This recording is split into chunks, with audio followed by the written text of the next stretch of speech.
ఇక్కడ కనిపిస్తున్న ప్రదేశం కరవాక వద్ద గోదావరి నది సముద్రంలో కలిసే చిట్ట చివరి ప్రదేశం. ఇది ఎక్కడుంది అని అనుకుంటున్నారా? మన ఆంధ్రప్రదేశ్ రాష్ట్రంలోని డాక్టర్ బిఆర్ అంబేద్కర్ కోనసీమ జిల్లాలోని మామిడికుదురు మండలానికి సంబంధించిన కరవాక అనే గ్రామంలో ఉంటుంది.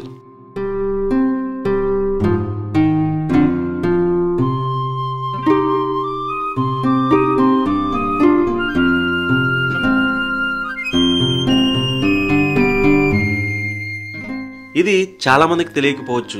ఎందుకంటే నదులు సముద్రంలో కలిసే ప్రాంతాల్లో ఎక్కువగా మడి చెట్లు ఉండడం వల్ల ఆ ప్రదేశానికి చాలా మంది చేరుకోలేరు.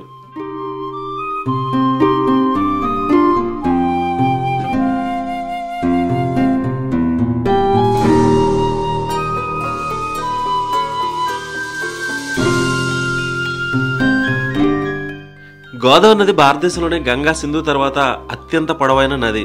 మహారాష్ట్రలో నాసికాతంబిక వద్ద పుట్టిన గోదావరి నది 1465 కిలోమీటర్లు ప్రయాణించి అంతర్వేది వద్ద బంగాళాఖాతంలో కలుస్తుంది.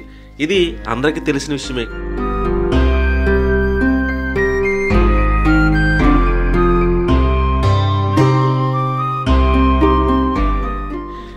ధవళేశ్వరం వద్ద అఖండ గోదావరి 7 ప్రాయాలుగా విడిపోయి గౌతమి, వశిష్ఠ, వైనతేయ, ఆత్రేయ, భరద్వాజ, తుల్యభాగ, కశ్యప అనే పేర్లతో పిలువబడి ప్రధానంగా 3 నదులు మాత్రమే సముద్రంలో కలుస్తున్నాయి. మిగిలిన నదులు మాత్రం అంతర్వాహులుగా పేరుగాంచాయి.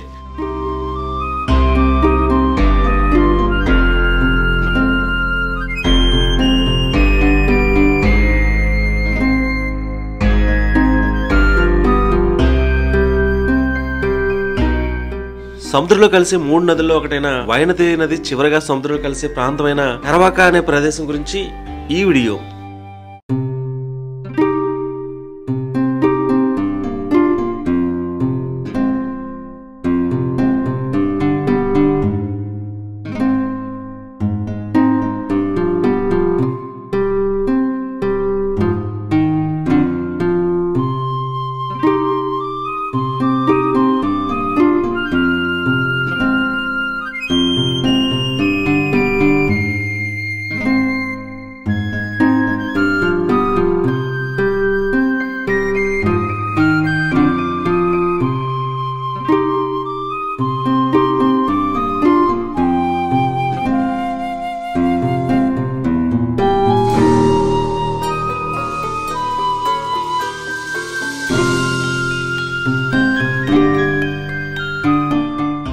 రేపటి వీడియోలో కరవాక అనే గ్రామం ఏ విధంగా ఉంటుంది, ఇక్కడ ప్రజలు ఎలా నివసిస్తారు, వాళ్ళ జీవన విధానం ఏ విధంగా ఉంటుంది, గోదావరి నది సముద్రంలో కలిసే చిట్ట చివరి ప్రదేశం ఏ విధంగా ఉంటుంది అనేది రేపటి వీడియోలో చూద్దామండి.